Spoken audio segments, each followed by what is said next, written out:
Life has a strange way of connecting broken pieces, sometimes weaving them together into something more beautiful than they were before. When Ethan Walker, a 42-year-old tech CEO, pulled his black sedan to the side of the road one rainy evening, he thought he was just helping a stranger in need. What he didn't know was that this one act of kindness would unravel secrets from his past, stir up old wounds, and challenge everything he believed about forgiveness, family, and love. Ethan had built his entire empire from nothing. Years ago, with little more than a borrowed laptop and a relentless dream, he co-founded a startup that would later revolutionize cybersecurity. But as success came, so did betrayal. His former partner and closest friend, Richard Hale, blindsided him by stealing investors, manipulating contracts, and nearly collapsing Ethan's company. The betrayal cost him millions in years of rebuilding. More than the money, it cost him trust. Ethan swore he would never let his guard down again. On this stormy night, though, he wasn't thinking about the past. He was thinking about his son, Noah, who had grown quiet and withdrawn since the passing of his mother 2 years earlier. Nothing seemed to bring light back into Noah's eyes anymore, and Ethan carried the guilt like a shadow. He was so consumed with running the company and keeping his son afloat that he never imagined one unexpected encounter could change everything. Through the sheets of rain, he saw them, a woman standing by a broken-down van, shielding 4 young girls beneath her arms. Their clothes were soaked, their hair plastered to their faces, but it was the look in their eyes that struck him most, fear mixed with quiet resilience. Ethan rolled down his window, hesitated for only a second, and then stepped out. "Do you need help?" he asked. The woman looked up, her face pale under the dim streetlight. "The van died. We don't really have anywhere to go." Her voice carried exhaustion, the kind that comes from too many battles fought alone. Without a second thought, Ethan offered them warmth, food, and a place to stay for the night. He told himself it was temporary, just a gesture of human decency.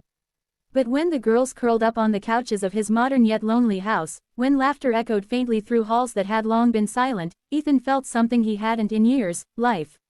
Over the days that followed, Noah bonded with the girls, especially the youngest, who insisted on sharing her crayons with him. For the first time since his mother's death, Noah laughed. It was small, fleeting, but Ethan noticed. He began to see how much healing could come from companionship, from the simple presence of others who carried their own scars. But then came the revelation, like a slow-burning fuse reaching its explosion. The woman's name was Claire. At first, Ethan only knew fragments. She had left a painful marriage, she had been struggling to keep her daughters safe, and she wanted nothing more than to give them a chance at a better life.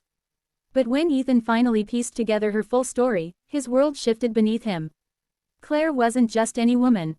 She was the ex-wife of Richard Hale, his former partner, his rival, the man who nearly destroyed his career. The realization left Ethan reeling. Was this fate's cruel joke? The woman who brought laughter back into his home was tied to the man who had once stolen everything from him. His first instinct was to push her away, to protect himself and his son from being pulled back into Richard's orbit. But when he looked at Claire's daughters, when he saw the way they held onto each other, he knew this was not about business.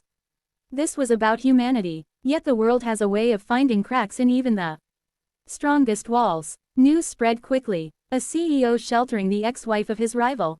The media pounced, painting the story as scandal, as revenge, as a twisted narrative of power and manipulation. Reporters camped outside Ethan's house, demanding statements. Board members whispered about reputational risks. Investors called in panic. Ethan stood at a crossroads. If he distanced himself from Claire, the noise would quiet. His company, his legacy, his carefully rebuilt empire would remain untarnished. But if he chose to stand beside her, he risked not only his fortune but also becoming the target of Richard's wrath once more. It was Noah who gave him the answer without even meaning to.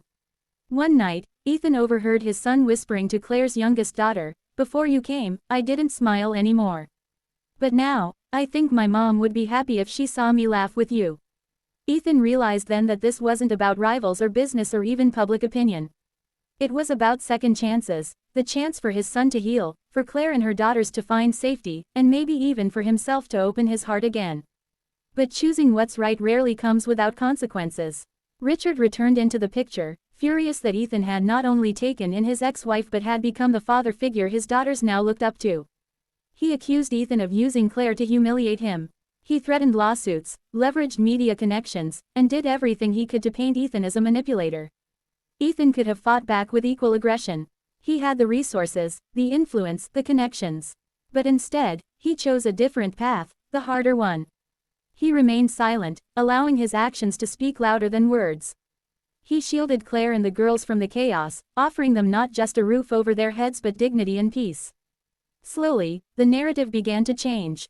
What the media first saw as scandal turned into something unexpected, a story of compassion. Reporters who had once camped outside his house began telling a different story, the story of a man who opened his home not for profit, not for power, but for kindness. Public opinion shifted, and instead of criticism, Ethan began to receive letters from families, from children, from people who had been touched by the courage it takes to care when the world tells you to look away. Through it all, Ethan discovered that forgiveness doesn't mean forgetting the pain someone caused. It means choosing not to let that pain dictate your future. Richard's betrayal had shaped years of Ethan's life, but now, Ethan refused to let it define his legacy. His true legacy wasn't his company, or his wealth, or the empire he had built brick by brick. It was the lives he touched, the hearts he helped heal, and the love he allowed back into his own home. Claire, too, found her strength again. No longer the woman broken by years of fear and silence, she began to rebuild herself alongside Ethan. She found work, she enrolled her daughters in school, and she began to smile in ways that suggested freedom was no longer just a dream but a reality. As for Ethan and Claire, their bond grew not from romance at first but from shared resilience, from nights spent sitting at the kitchen table helping children with homework, from quiet moments where two wounded souls realized they were no longer alone. Love, when it finally arrived, was not fireworks or grand declarations. It was steady, patient, like rain soaking into dry earth. In the end, Ethan made peace with the past not by erasing it, but by proving that the future could be written differently.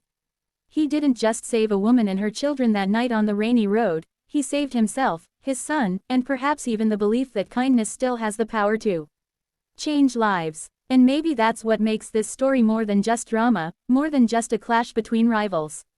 It's a reminder that the choices we make in the quiet moments, the choice to stop, to help, to love despite the risk, are the choices that shape who we truly are. So when the world asks what matters more, your pride, your wealth, your legacy, or the simple act of doing what's right, Ethan's answer will always remain the same: kindness, no matter the cost. Because sometimes, the family you choose out of compassion becomes the greatest victory of all.